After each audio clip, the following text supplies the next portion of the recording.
So thanks, Joshua, for the invite. It's a pleasure to be here. It's the first time I've been in this building, by the way. It's pretty impressive, to say the least. So I'm glad some of the money's gone into a good thing. So, cultural communication, and Vicky and I represent the Multicultural Communities Council of South Australia. And in the presentation, Vicky will actually give a brief overview what that is and what we do. We'll also give an overview of our premier training program, which is called culturalQ, and it's about communication and what constitutes communication. And that program actually gives people a set of tools to actually engage with people.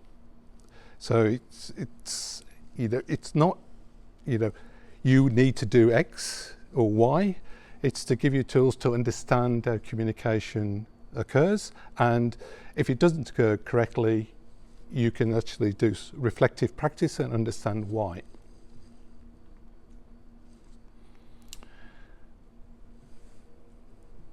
We are more diverse than ever. I don't know if you realise that, but over 50% of the population is either first generation or second generation migrants. So, and that is going to increase. The country has got an active migration policy. So they're looking to get something like 150,000 new migrants a year into the country. So, the diversity is going to increase. The other thing that we should be aware of is that? Yeah. Since 2016 to 2021, and these are the Bureau's statistics information, the number of people who speak a language other than English at home is increasing. So their primary communication is not English. And also their primary culture isn't English.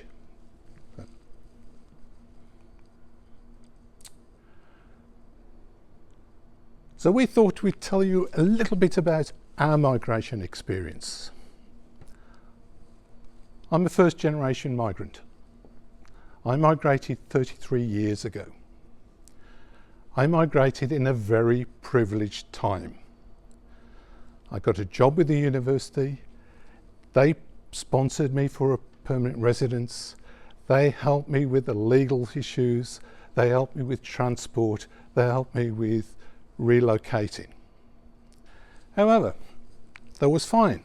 Got my permanent resident visa. Got on the plane, great. Ticket paid for, one way.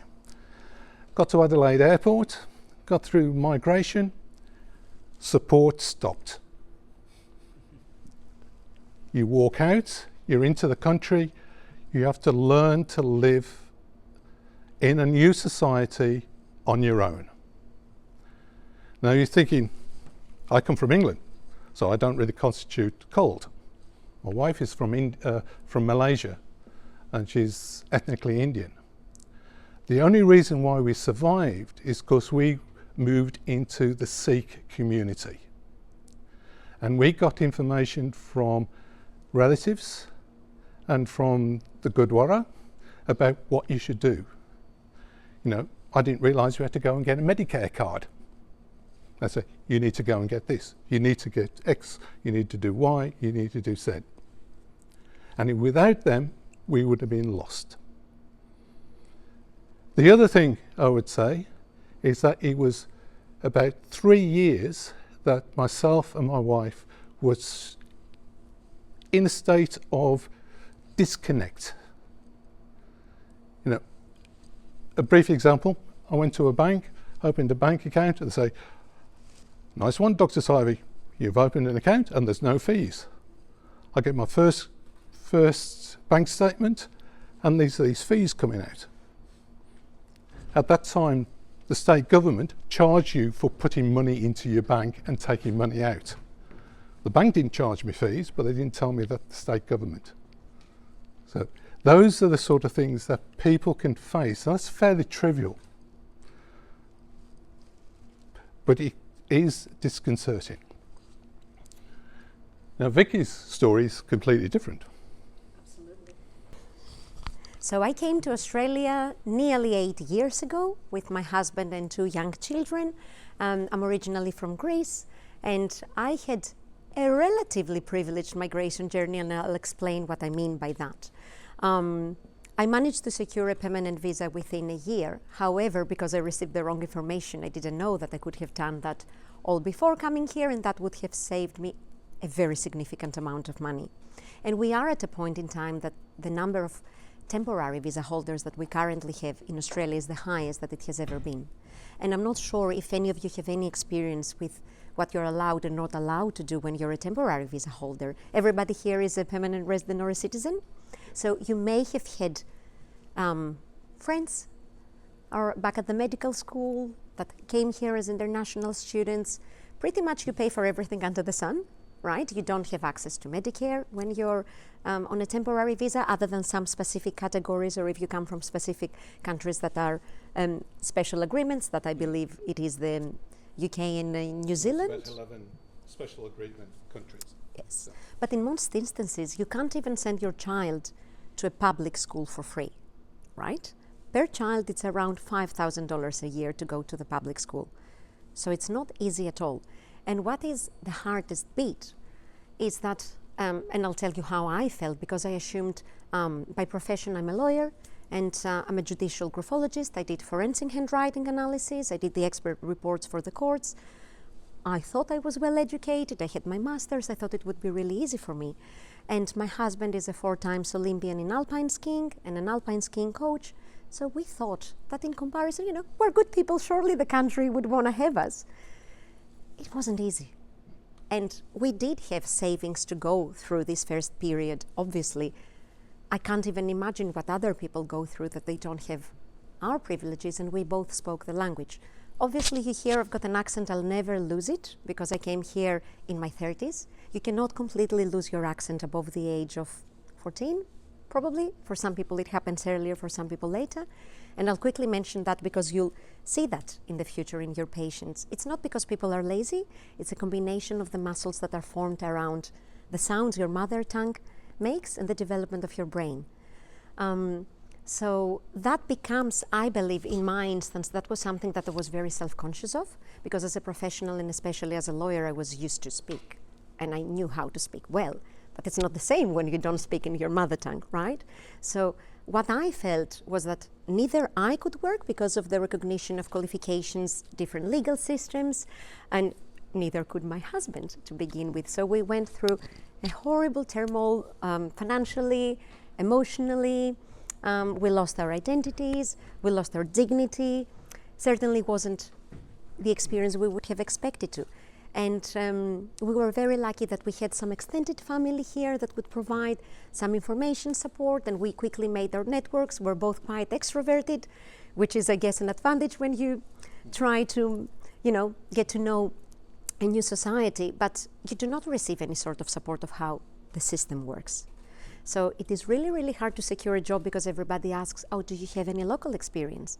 And nobody gives you the opportunity to get the local experience, and everybody expects you to start from the bottom. And as a professional, would you go to another country and expect to make photocopies when you're skilled practitioners and you're doctors? You wouldn't like to do that, right?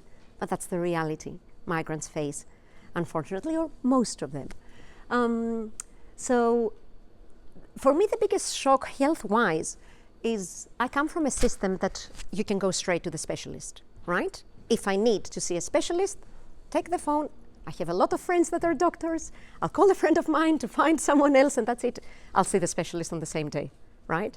So I didn't even know what a GP was and why do I need to go through a GP. And to give you another example, because I had young kids, and I remember when we came and I had to give them all the book with all the vaccinations the kids did, and to see if there is anything else that they have to do. Do you know actually that if you're not a permanent resident, you have to pay for your child's vaccination? And I think it's around $500 or something per vaccine. I've got a friend that is on a temporary visa and had a baby recently, and she was hit with a bill of $1,500. So you know what she did? For later on, she went to Greece because it was cheaper. At least they had a holiday. They did the next lot of vaccinations there and they came back. So there's so many things that you don't know. You don't know where to go to. You don't understand why the system is different. Nobody tells you. And most of the times you just feel silly. You're like, oh. Yeah. So that's part of the, you can see there, we've got different cultural backgrounds and we're interacting with a system which is different. So, just I can do this actually.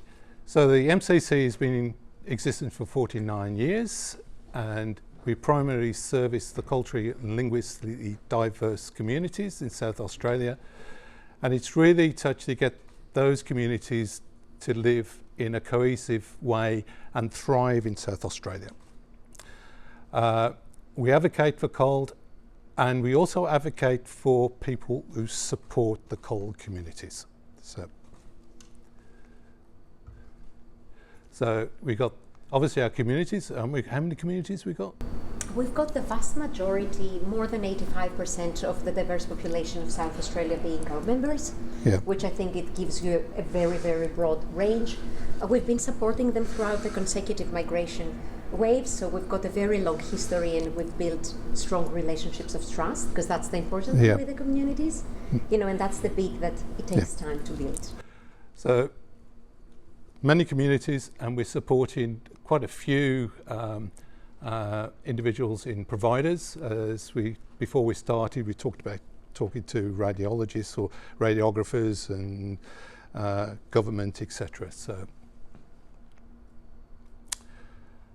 the culturalQ component outcomes, just as an indication, if you see on the axes, you've got cultural effectiveness amongst diverse teams when it's high, and if you've got levels of cultural intelligence is high, you see that things like leadership and decision making, etc., are positively impacted. So you as healthcare professionals, being culturally aware can help you in your decision making for those people. It's the same with the population as well. If they're aware of the Australian culture, they can make more informed decisions about what happens to them. So culture is communication, and communication is culture, and people cannot act or interact at all in any meaningful way except through the medium of culture. Now, it sounds obvious, but there's a lot to unpick. So what is culture, basically?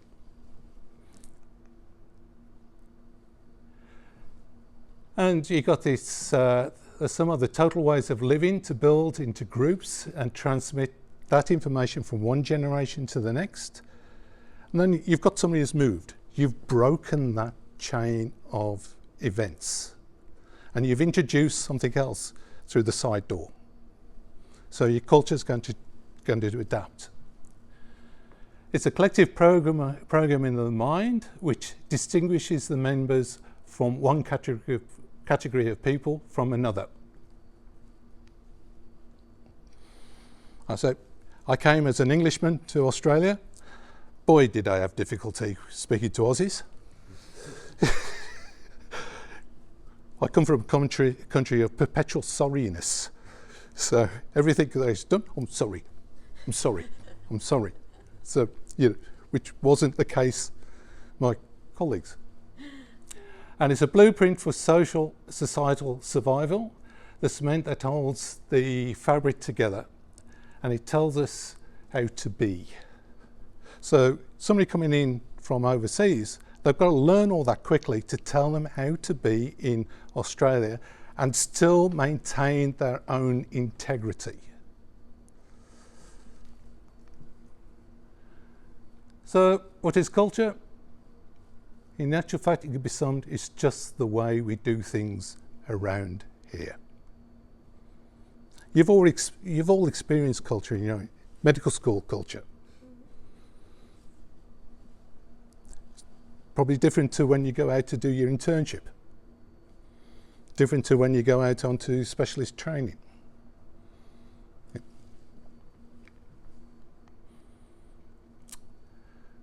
We're more diverse than ever, so the world population, you're probably better speakers this one Yes, absolutely. from now on. Absolutely, thank you. So Australia actually only represents 0.3% of the world's population, but we are home to 2.8% of the world's migrants. Isn't that amazing? So, can I get... Thank you, David. And exactly because we know how diverse we are now. Remember, 51.5% of our total population are first and second generation migrants, and that doesn't take into account third generation and beyond, which I would argue that still has a strong influence on people.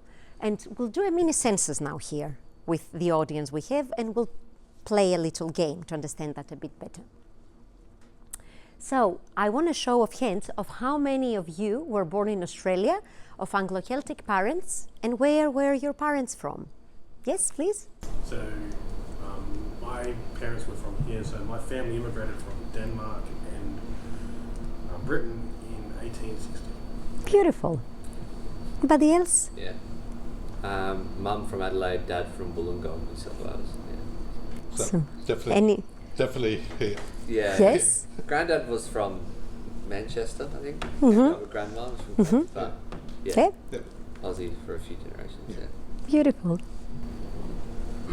Sorry, well, I was born here, and my mum's like a British, Irish background. Mm-hmm. And my dad's Cypriot. So, yeah. Excellent. Let's see. How many of you are of Aboriginal or Torres Strait Islander heritage? No. Don't have No. Aboriginal people here. How many of you were born in Australia from non-Anglo parents? And where your parents come from? Both from India. Beautiful. And how many of you were born overseas? Did we have anybody born overseas? Myself and David, England and Greece. Which countries do your patients and colleagues come from? That's an interesting exercise. Is it safe to bet that from all over the world, pretty much? Yeah. Let's see how that plays. Do you know what I've done here? Why I've put certain countries in a specific way? Can you guess? If we had more time today, I would have a whiteboard and we would be drawing together, but we now have to do everything very, very quickly, so I don't expect you to find the answer. Think about China. Think about Chinese society. What do you think about China? Is this like similarity to Australian Sort of. values and culture? Sort Okay. of, yeah. I think these could be countries that have immigrants within them as well. Okay. Yes. Up here, like Germany, Sweden, Australia are high immigrants. Okay. It's moderate. Spain, Greece is moderate. China, Korea, Vietnam, very low in immigrants. Okay. I haven't heard That's a good point. this before. Yeah, good Yeah, point. Good point. Any other ideas? In China, there's a big push for societal control. That you do things for society at the detriment of self. Okay, so it's what we would call a collective society. We'll do that a bit it's- later. it's Don't a- reveal everything. So if you could think about that as China as an extreme, and then think about US, Australia, Sweden, and Germany, how do we do things? More individualistic. Yeah, Yeah. for sure. Yeah. Pretty much what we tried to do here was a distinction between high context cultures, and I'll explain in a second what that means, versus low context cultures.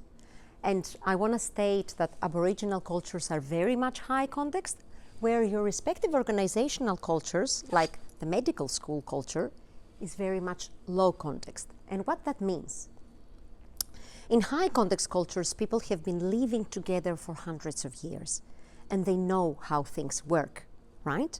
Usually in high context cultures, people stand out. If I go tomorrow in an African country, I'll stand out. Everybody will know I'm a foreigner, I'm not from there, right? Where in low context cultures, people need written codes and laws as the way to communicate and to have a society that functions effectively, because they haven't been living together for a long time. And when we see Australia here being a very low context culture, I'm referring to Australia post-colonisation, because as you can see here, our Aboriginal cultures are very much high context. And I want you to keep that in mind now, because culture is something that's very, very complex. It has so many parameters and it's very, very dynamic. It keeps on changing. And there's a rule of thumb here that younger cultures tend to change faster than older cultures. And cultures have many different dimensions. And exactly because today we don't have enough time to go through everything, as David said, normally what we do in our training sessions is to give you the toolkit to be able to do that for yourself. So we look, first of all, who are we? And why do we believe in certain things? Because often we're not conscious of how our culture shapes us. And then we see what happens when you move beyond your culture, and you try to adapt in a new culture. And by that, I don't only mean a culture in another country. What happens when you move beyond the medical school and you go for some reason into the community sector? Totally different cultures, right? And then we learn about what are the limitations in learning about other cultures. I'm not an expert, by no means. I can't be an expert in my own culture, let alone in other people's cultures. That's a lifelong journey, but it has its own limitations. And our goal is to find a common ground where we can operate as respectful equals, where we don't have superiors and inferiors. Remember, we're human beings. And I think it's only a couple of hundred of genes that are responsible. You would correct me on that. Don't quote me. I think they are responsible for our external characteristics. We're all human beings, right? We just look different. But what the mind does, and they've done experiments on that, if you put a bunch of people in one room, you will go and look for someone that looks like you, because the mind thinks that that's safer for you, right? Because our mind is there to protect us from the danger. So subconsciously, there is an assumption that what's foreign to us is dangerous to us.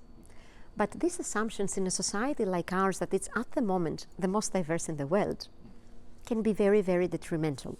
So I want to explore with you something that David touched upon, a very big dimension of culture that very much has shaped our systems in Australia, right? So we're trying to understand what the majority of people from your culture will do in this statement, not you personally. And if you want to represent another culture, if you've got family or you grew up in another culture, feel free to choose which culture you want to represent. So we've got this scenario. Where would the majority of people from your cultural background stand? A, I'll invite you to stand up for this exercise, actually. We're a small group of people, so it's easy. So the first option is, if individuals are free to develop themselves, the quality of their lives will improve. This is best for society. If you believe that the majority of people from your culture will associate with this statement, please move this way. Or B, if individuals take care of their group, the quality of life will improve for everyone, even if this obstructs individual freedoms.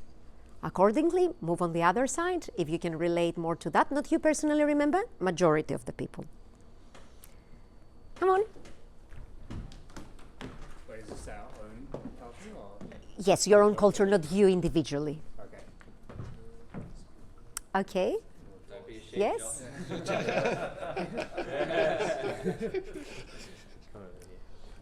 Okay, beautiful. Can I have a volunteer from this group to tell me why you think the majority, and I'm assuming you all represent the Australian culture, right?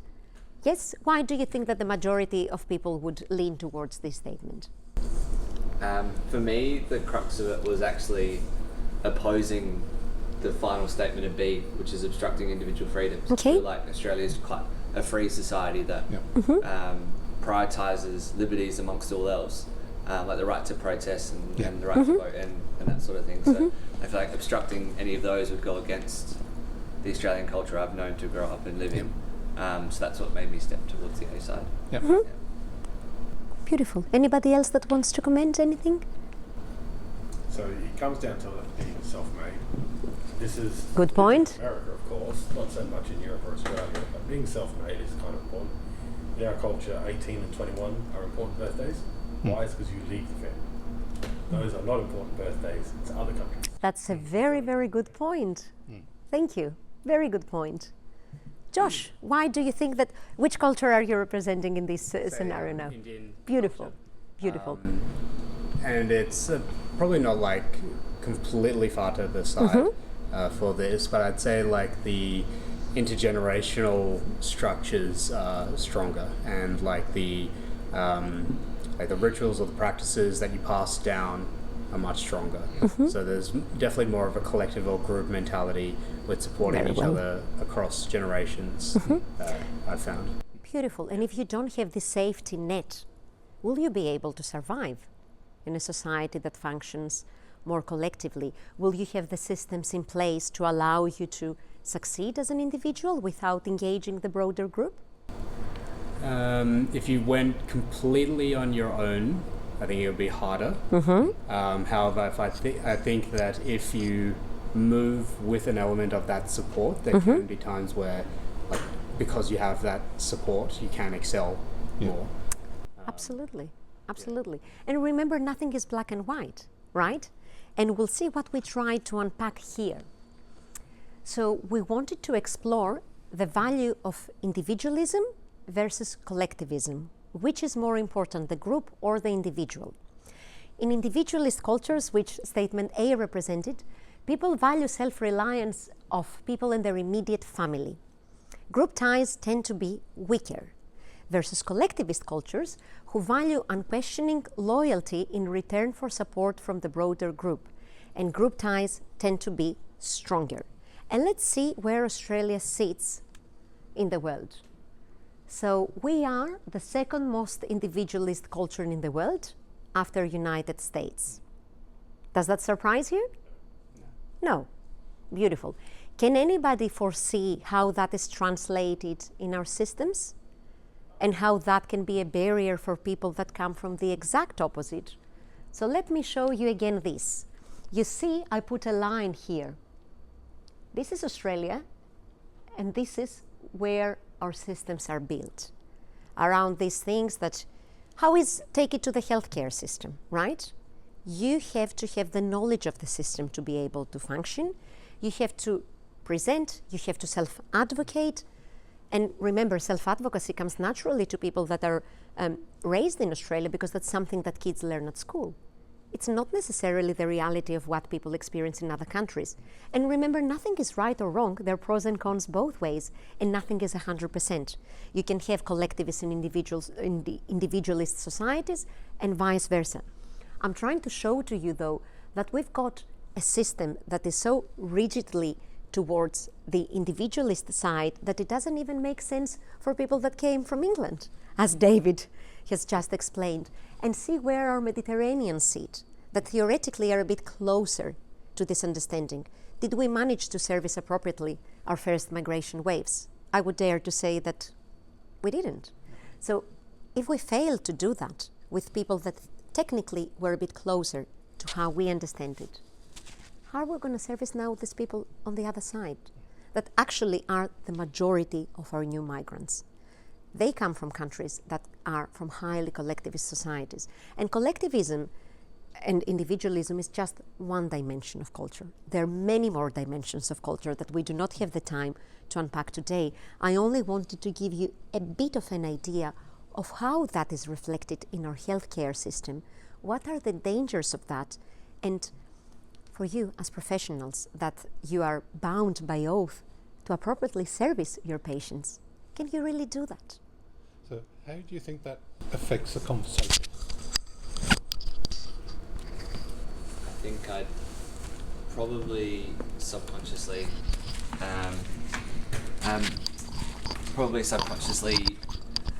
assume that the patient I was talking to would have a greater degree of self-advocacy is not quite the right word, but like they'd be more self-driven to take on responsibilities and kind of do things themselves. So that I probably would have a bias towards making sure the patient's advocating for themselves and not having to call the family members every other day, and making sure that their network of support was equally as updated as them. I would tend to treat the patient as a vector as opposed to a patient who's in a tight-knit network that needs the whole.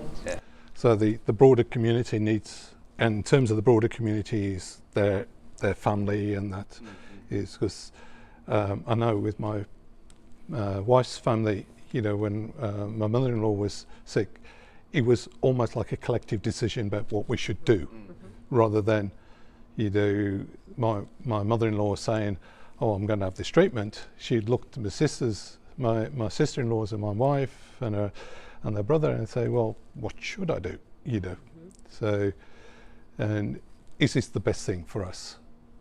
You know, so it does. I think you have to start thinking, looking at the person in front of you, and thinking about where they've come from and how they actually will use that info, or can use that information they are given. Because I mean, one of the examples where, in terms of the communication, one of your colleagues talked about the role of interpreters in this. So if language is the barrier, and they said, that's fine, but we're such a small community that there's only one interpreter in the country, and he knows everybody, or she knows everybody. We don't want to use them. So it can be difficult, or they've come from the wrong ethnic group in that country, and that ethnic group has been a persecutor of the ethnic group which they actually come from. So you can imagine what would happen there if you saw that person coming.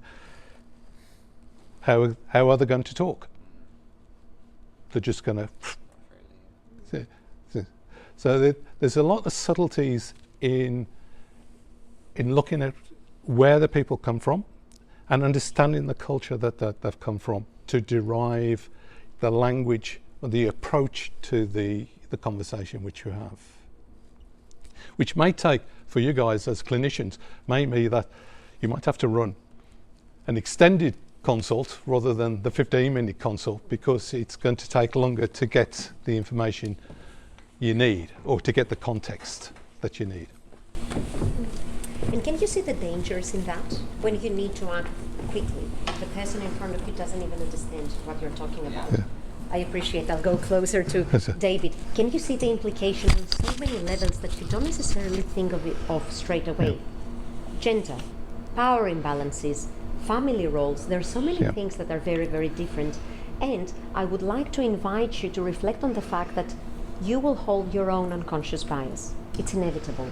And you will hold a certain view of certain countries that is not necessarily the reality at this point in time in those countries. It is a reality you have formed based on things that you have observed, but that doesn't mean that it is the truth, right? And then you make certain judgments based on that. So it is way more complex than what it appears, and it can be actually quite dangerous in situations that you need to make decisions. It's a matter of life and death, and I'm sure in your work that's what you do, right? You're probably used to see that on a daily basis, and often you will have to engage the whole group, and it's not going to be able to be done in a tick box exercise. Why? Because collectivist cultures focus on relationships. What is important to them is to get to know you, who you are. They can't trust the intimate details about themselves, and they only met you a few seconds ago, right? Where in the individualist cultures, in low context cultures, the focus is on doing. You often see, like, if two Australians would go on a barbecue, what would be the first question? How you go? How you go? Would we ask, what do you do? Oh, yeah. What do you do? The doing is important. In high context cultures, people need to know you. Who are you? Right? Relationship is always first. And remember, we've built a system that is about doing. When the vast majority of the people that we will be called to be servicing in the future come from a place of, who are you? Keep that in mind as well. So in general practice, who are you? Building that relationship, a long-term relationship with patients, absolutely imperative. Because in surgery and in ED, you don't have that luxury. So there's got to be, this is where I think the culturalQ can actually give you some toolkits and tools to actually sort of fast track, try to get the relationship established, to establish that degree of trust that what's happening to them is for their, it's happening for a purpose and it's for their best interest. So, And another dimension that's very relevant to your field, but we won't have the time to unpack in an exercise to understand it, is high power distance versus low power distance, right? People that Australia is a very egalitarian society. We call people by the first name. That's very unthinkable in other countries. And you're the doctor that holds a certain position in other societies. So often people will just try to please you. Whether they understood or not is irrelevant. Whatever you said, say yes. yep, They'll smile at you. Yes. yep, They don't necessarily understand. You're a person that tries to help them and they want to yep. please you in return. Keep that in mind and try and think how it's a very long conversation. I know we're here only to focus on the health, and I'll give that to David to continue. So there's, I mean, the only talking about that sort of conversation of who are you and where you come. I mean, I walked into the Gurdwara in Glen Osmond Road. Well, it wasn't in Glen, it was another place then. And the first thing they said, who are you related to? And then he says, oh, I'm with Iqbal. I said, oh, Iqbal's the daughter of so-and-so. She's the cousin of so-and-so, and they are this and they are that. And before you realise, if we had a full family tree in front of me, I'm thinking, and who are you? Because they was trying to work out how far away from me that they were, because that was important. Because if they was quite close, I could be quite useful to them. Yep. And it was only way down in the section they actually say, what do you do, David? So it was, there was placing me in a context within the culture, even though I had a white skin. Oops, no. So then we'll be talking about all that. Now put health problems on top. So it is quite, there's a lot of research now in the CUL communities which have actually demonstrated that health literacy is low. And that low health literacy, irrespective of your culture, means poor health outcomes. So one of our development programs, which we're quite excited to do at the moment, and it's tying in what's happening within the country itself, is to look at a health literacy program. The start of this, and the impotence was for the skill migration, because they come in on a visa which you have to have medical insurance, because you don't get anything from the state or from federal.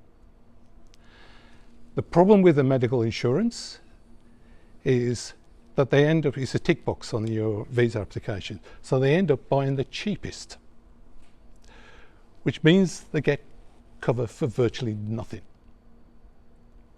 Yep. So they then go to the GP, if they understand what a GP is, walk in, got any medical insurance? Well, that will pay for that. No. If it pays for something, it will give them the Medicare rebate, but then they've got a gap. And then they're thinking, well, why? And then nobody tells them why this occurs. Yep.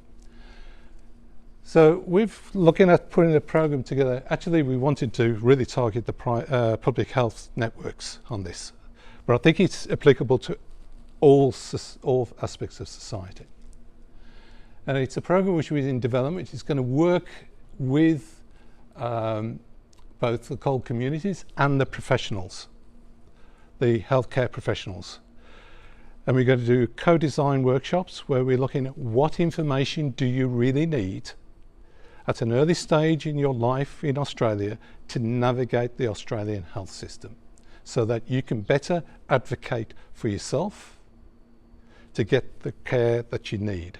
Now, you're talking about people that could come from a high context culture and don't usually advocate for themselves, so they need all the tools they can get to be able to make that transition into, so walking into a GP, say, I've got a problem.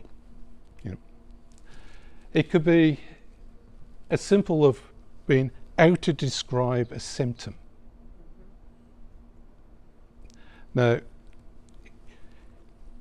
this is a two-way conversation, as you know. So the patient uses their own context for describing a symptom. Doctor has got no idea what that is. It doesn't mean a thing to them. So what happens? You get misdiagnosis, mistreatment, poor health outcomes. So the areas which we're actually looking to actually develop is, in here we've got things like, what is public versus private health system in Australia? Why have we got two systems? How do you access either system? What is general practice? As Vicky said, in Greece, there's no such thing. Come from Africa, there's no such thing as general practice. You get different levels of clinic. You go from a level 1 to a level 2 to level 3 to a level 4 clinic, and it gets more acute as you go up. A lot of countries don't have screening. Why is health screening important? Why do vaccinations important? Role of allied health.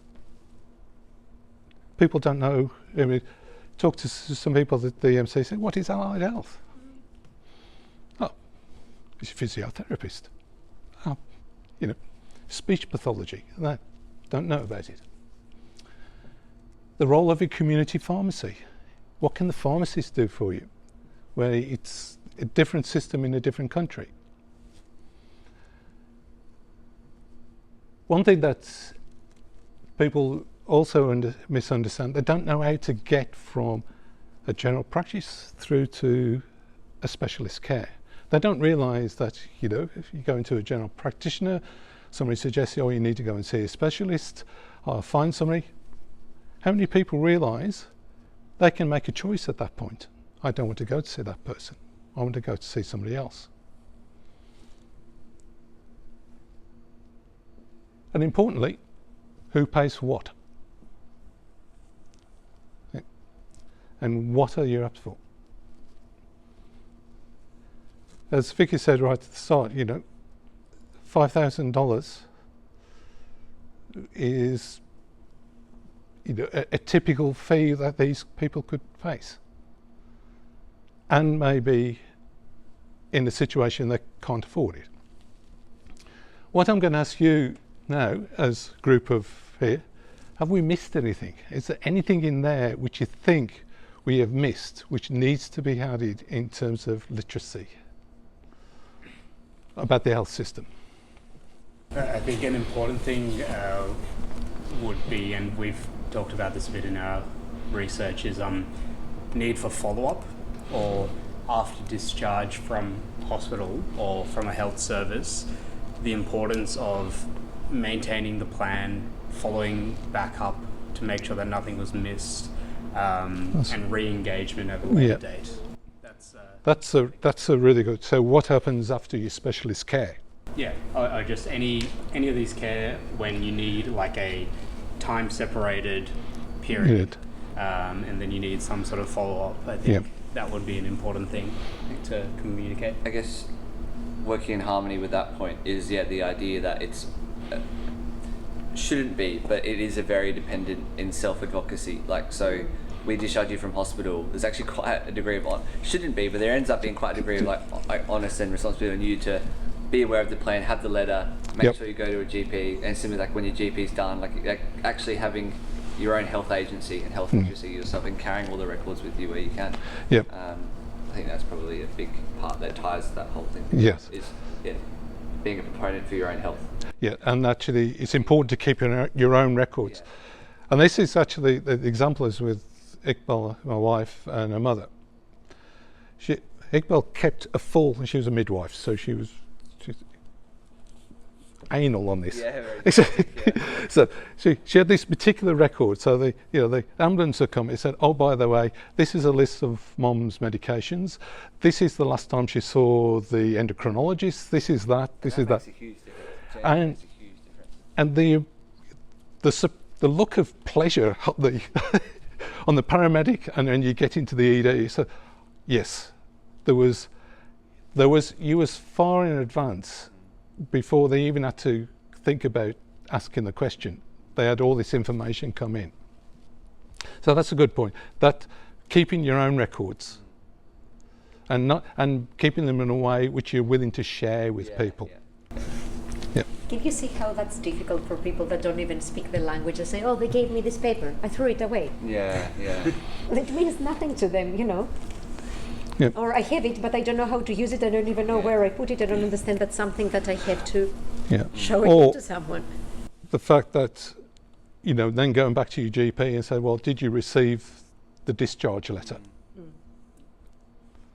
And does it change my ongoing treatment? With my father-in-law, he was discharged from hospital in Melbourne. They changed all his heart meds. Nobody told the GP. And then we ended up having to call the GP out because he was falling over because he was hypertensive. And nobody told us that they changed his heart meds as well. So that sort of continuity of care. So that's a good point, actually. That sort of, how do you actually track yourself through the system? And how to get into the system, and when you're in, track and know when to come out.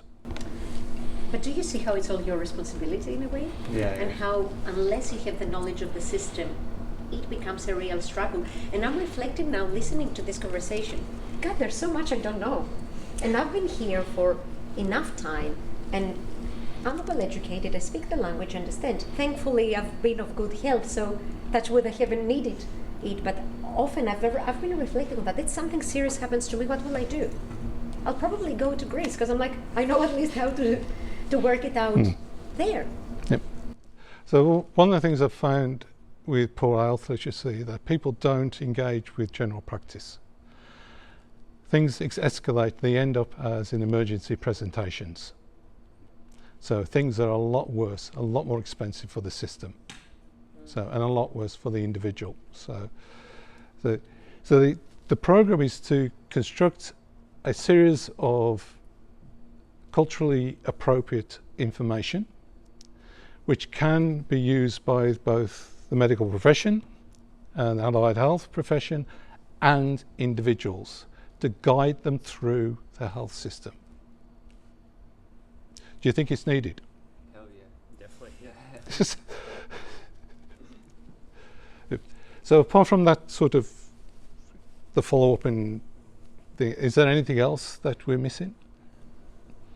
I think this plays into the role of allied health, but the fact that healthcare is multidisciplinary, so it's not just doctor-centric, it's all of allied health working together. Also the fact that that healthcare is adaptive or changing, and I know that based on new research or new findings or new policy, in Australia it may change like a lot faster than a lot of other cultures and a lot of other countries. So people may be used to a healthcare system where they do a lot of the same sort of practices with obviously new technology and things, but Australian healthcare may be more dynamic with that. Yep. So, and they might come in and say, well, why aren't I getting X? yeah. And then you've got to sit down and they say, well, you're not getting that because we don't fund it in Australia, or we found that the evidence is not great and there's something better for you. Now, that can be a very difficult conversation to have. Because you've got somebody who's getting all this information from outside, and then you've got to try to convince them that that's not quite as valid as what I'm telling you, Josh. Yep. I think one, and it probably comes under general practice, is just appropriate thresholds for seeking care. Like, your GP's not going to laugh you out of their office if you present with a productive cough for a couple of days. Yep. Or that's, you know, you walk in and I've got this really strange pain in my right side, you know, and it's been there for 2 weeks and it's not going away. I have to take Panadol every 4 hours, 6 hours, something. And you're right, it's actually a significant symptom which could be, you know, something a lot serious. You know, it could be a serious complication going, other than you've got, a pulled muscle. So, that's a really good point. I really like that one, because even as someone born in Australia with Australian parents, the value of GPs has only become apparent to me after like being in med school. Like as my family and extended family, you went to the doctor when you were dead or dying. Yep. There was like general practice had like unless you were on death's door. So that I think that's a really, really good one. Yeah, because a lot of times in this, if I find particularly with like protracted chronic kind of almost malignant type processes, you see them too late. Yes. It's like, oh, I've had like this abdo pain for 8 months, and then that's because you've got hepatic mets from another cancer that was giving you problems like 2 years ago. Yep. And that happens way too commonly. Yep. I feel in a disproportionate cultural sense. Yep. It's a really good one. And it's you can imagine if on a school work you've got insurance issues and that you got it compounds, and the fact that you're new in the country, we're not going to make a fuss because we're new and we're different, so we're going to try to be model citizens type thing. Yep. Yep. That is very important. Or even little things like, I have to call there, but they don't speak English really well and they don't understand my accent on the phone, so that puts me off of making the initial phone call, and then they booked me in for 2 weeks, but I'm on pay now. I don't want to see someone in 2 weeks. I'm not going to bother at all. Yeah. You hear that as well because of every system has its failures. We're not an exemption to that. Things can be done better, but it can become like something that pushes people away. So as we develop this program, we've got 6 of you here. Would you be interested in helping in terms of, because we need professional input, and we can organise, get the call communities together, but we need people to actually stand up and say, this is what a GP does. This is what you should be asking your GP. That's what we need. So we're looking for pharmacists, we're looking for allied health people, we're looking for certainly on the public in the primary healthcare sector to start with, but also we need people from an ED experience. So that when you have an emergency, what do you need?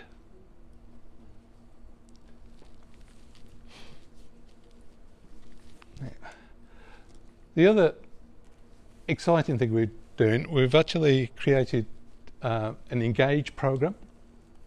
This is really a formalisation of what we've done.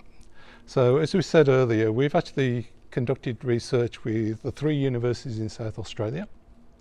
We're doing one at the moment where the MCC is actually helping recruit patients for subjects for a palliative care program, where they're wanting to look at the journey of both the patient and their primary caregiver through the palliative process over a 12-month and 18-month period. So, and we obviously looking, are focusing on cold in that. So that's an example where the researchers have come to the MCC to actually say, you've got the contacts, you can get the message out. And it's a trusted, and I can tell you this, difficult. You can imagine approaching some communities and saying, we've got this fantastic program on palliative care. Do you want to be a subject? What's going to be the answer? Absolutely not. I'm not dying. We're a long way away from the death. And they don't realise what palliative care is. I think palliative care needs to be rebranded.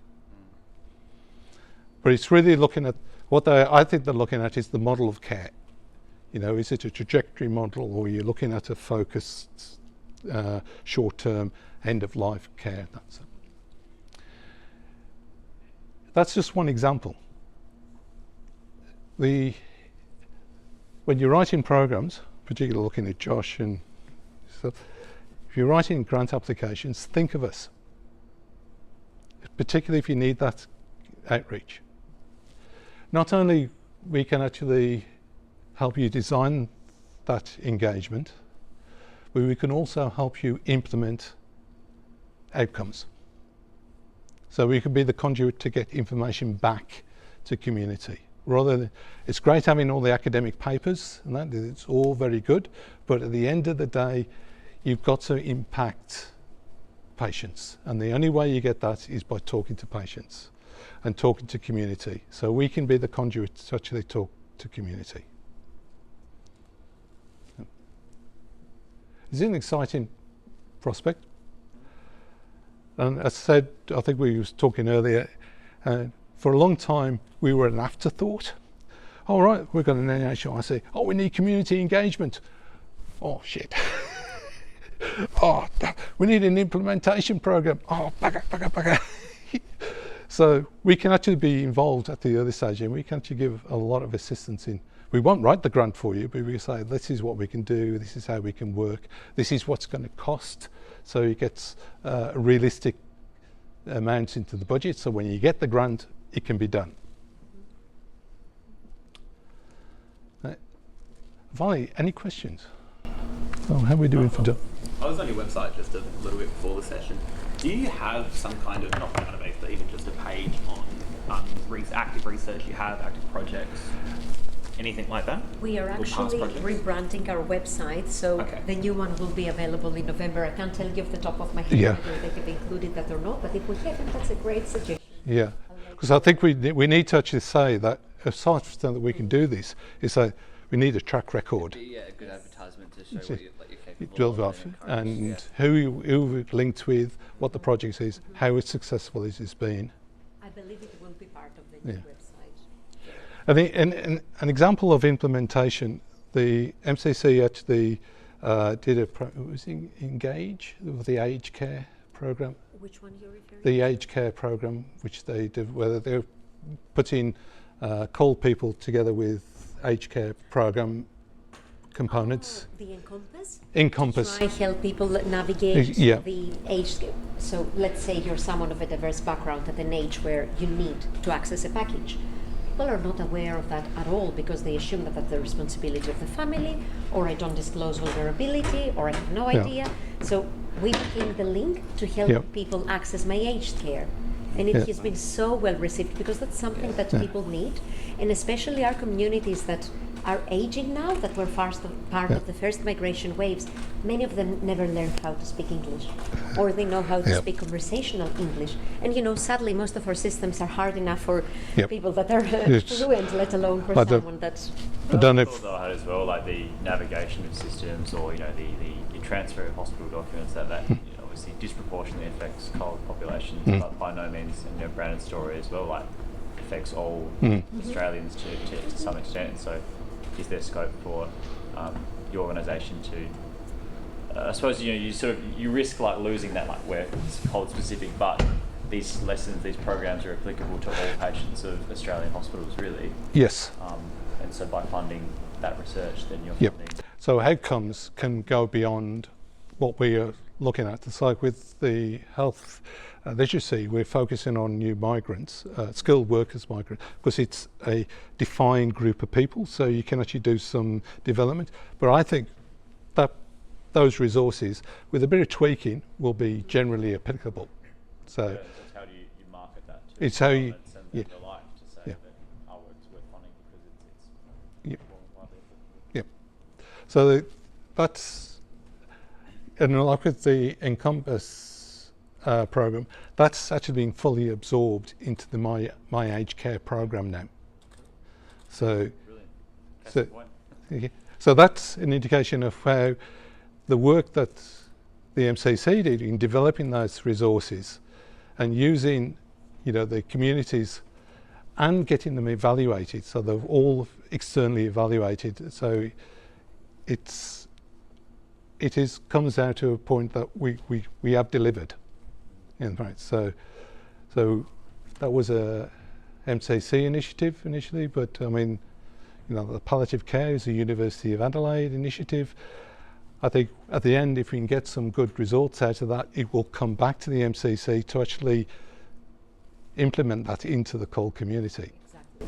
And we've got a range of programs that go, as we say, from birth to death. We start from pregnancy through to palliative care, end of life, and we try to cover the whole spectrum of life, and we do use evaluation always in our programs. We are funded by all levels of government, state, federal or local government, depending on the different projects, so we've got lots of experience in managing that.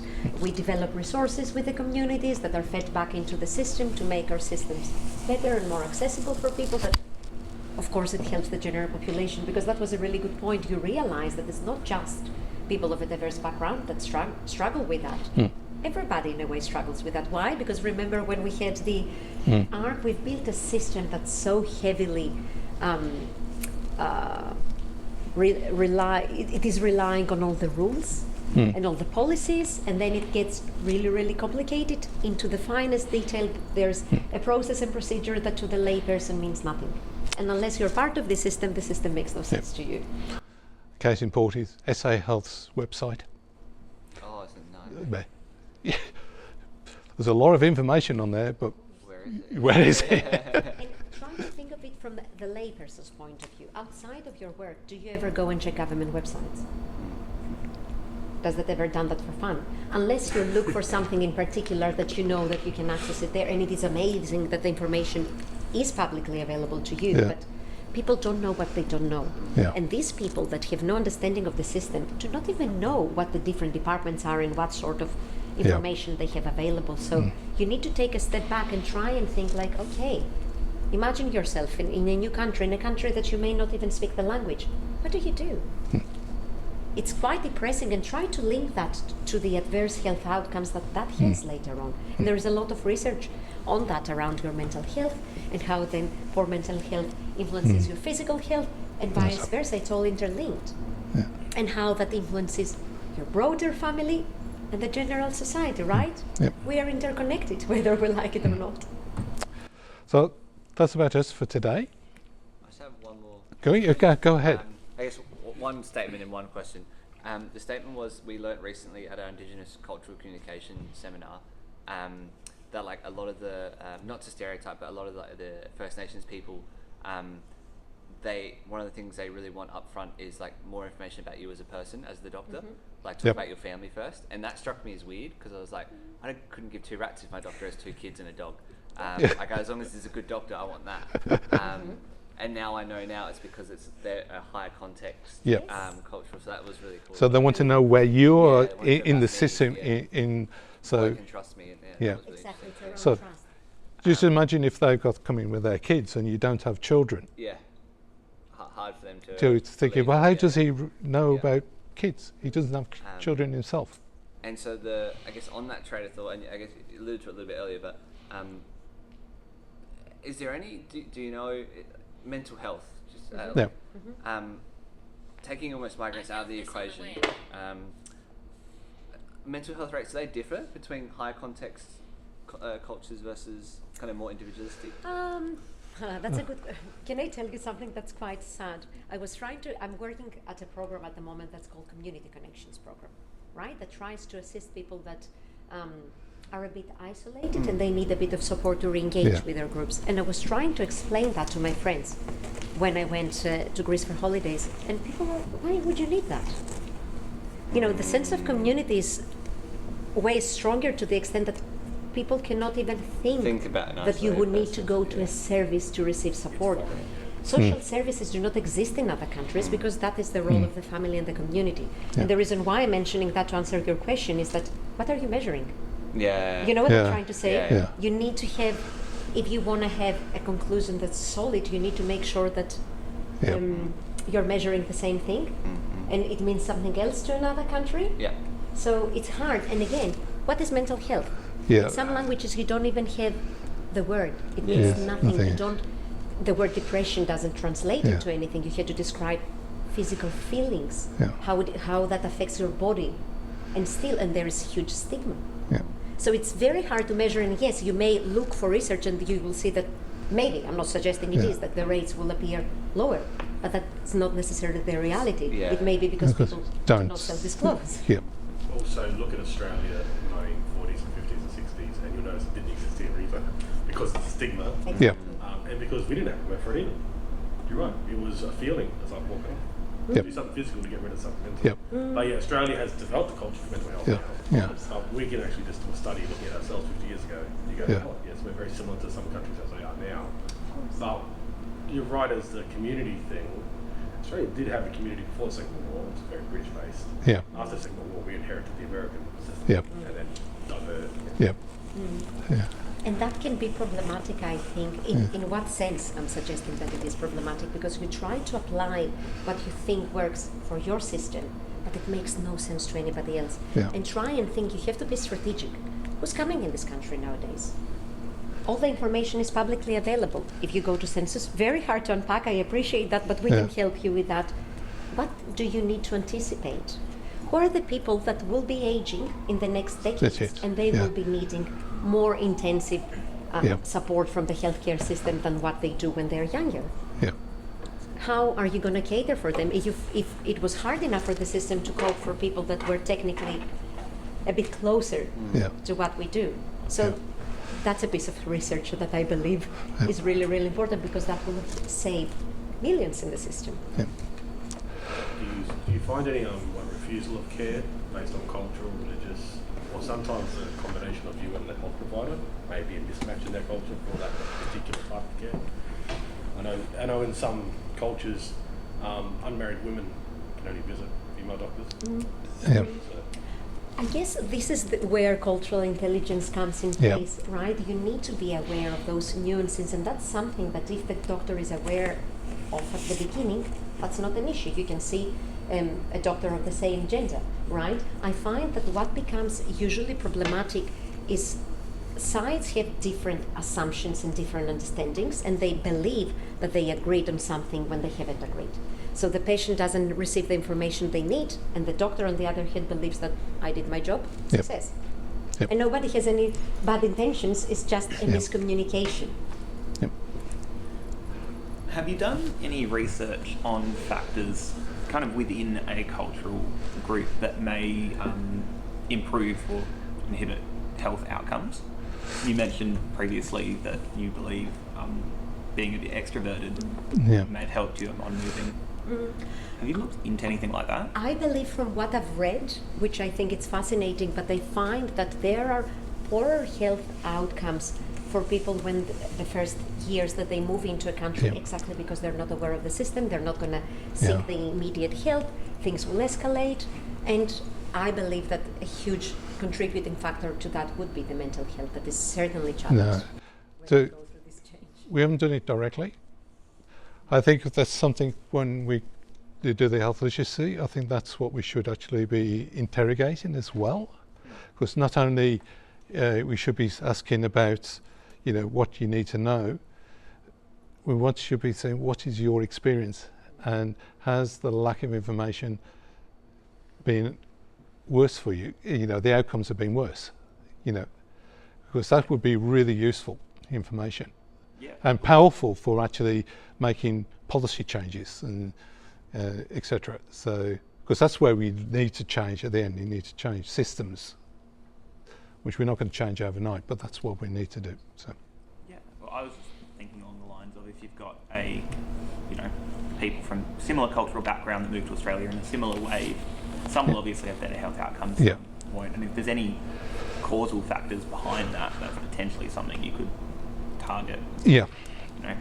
If you do learn about self-advocacy and the importance of it, which we know would change it, but that's where you want to be. And it could be like taking a particular, say like a migration wave, did they come to Adelaide or did they go to Melbourne or Sydney?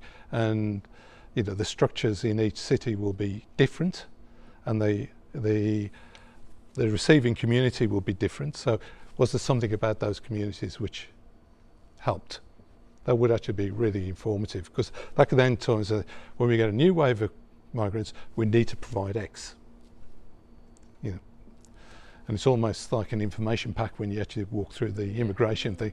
Oh, welcome to your new country. Here's the health system. So,